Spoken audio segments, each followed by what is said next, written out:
In studio with me, just going to wrap up here with Mzi Mabece from Melville Douglas, a division of Standard Bank, just about some of the issues. I mean, there's so much to unpack, Mzi, and still fresh in our mind. We still have a lot to take in and stuff. But can I start with where they ended just now, around the issue of the public sector wage bill? Because the minister, when he was speaking about it, because it's one of the biggest expense lines of our national budget, is the public sector wages. He says, as for the wage negotiations that just commenced, the budget does not preempt the outcomes. And we know currently government is saying 3 or 4 point something percent. Unions say, give us something closer to CPI or we're not interested. Isn't this risky? But then you've hit the nail on the head.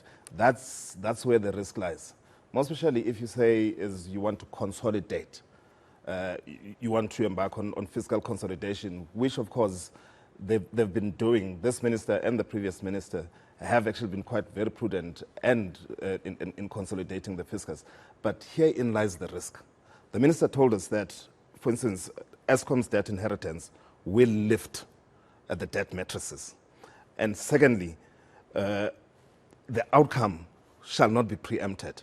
Now, all those things, they feed through to debt to GDP ratios, because now, as to where they settle, we do not know, and therein lies the risk. Yeah, because we don't know. He might be coming back to Parliament with a begging bowl, asking for more money. The other issue is the expenditure for the social spending, social relief. I mean, it's additional spending is going to be given to social development of 66 billion rand. And then there'll be more monies for grants. But we know there's been a big call for basic income grant, for example, but it hasn't come through. Government is not ready for that.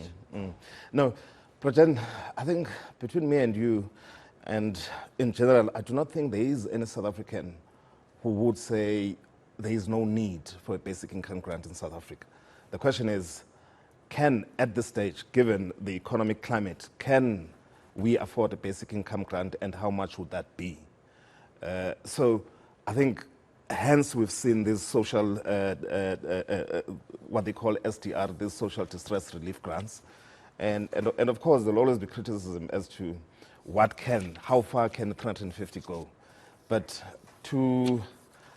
I have some sympathy for the minister and his team, because it's a tough balancing act. It's a very tough balancing act, and you are dealing with a very limited pot with limited resources. And the levels of poverty absolutely have been exacerbated by the pandemic. So you're really caught between a rock and a hard place. Absolutely. It's going to be interesting to see, but there has been some increase currently in terms of social development. The other matter, which is sort of in the speech, but I don't want to let it go before you leave our studio, Mzi, is to talk about it. It's the retirement side of things. Because he also addressed the retirement tax tables for lump sums to be withdrawn before retirement. It's a very important issue in South Africa. But also this two-pot retirement system.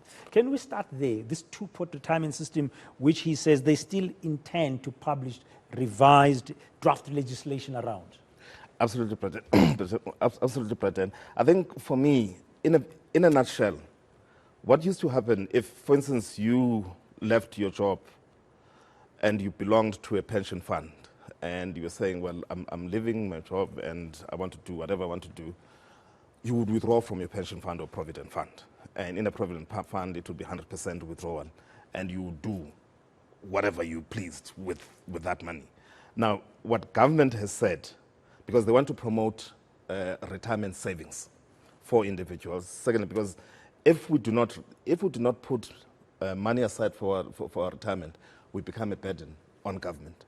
And now we can see that one of the biggest expenditure items is social grants.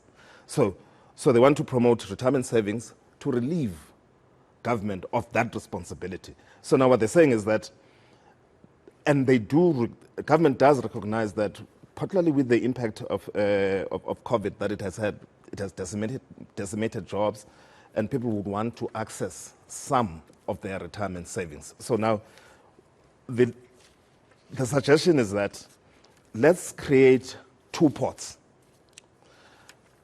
A retirement pot with which you will buy a retirement annuity that you cannot access up until you retire.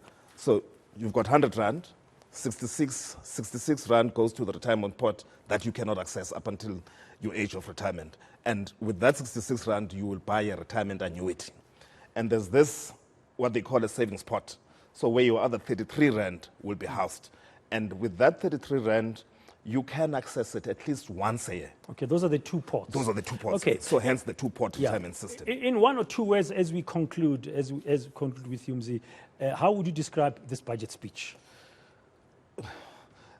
It was a difficult budget to put together, but given the posture of the minister, I think what he managed to do is, of course, it cannot be everything to everyone, but I think at the same time, it was actually quite a very balanced budget that sought to address FATF, which is grey listing. We'll find out on Friday. Absolutely. That sought to Okay. That's what to address crime. So I think it was a very balanced, but a very difficult budget to put together. Thank you very much, Mzi Mabece, for your time and patience sitting with us in the studio here throughout the budget speech. He's, of course, from Melville Douglas, which is a division of Standard Bank.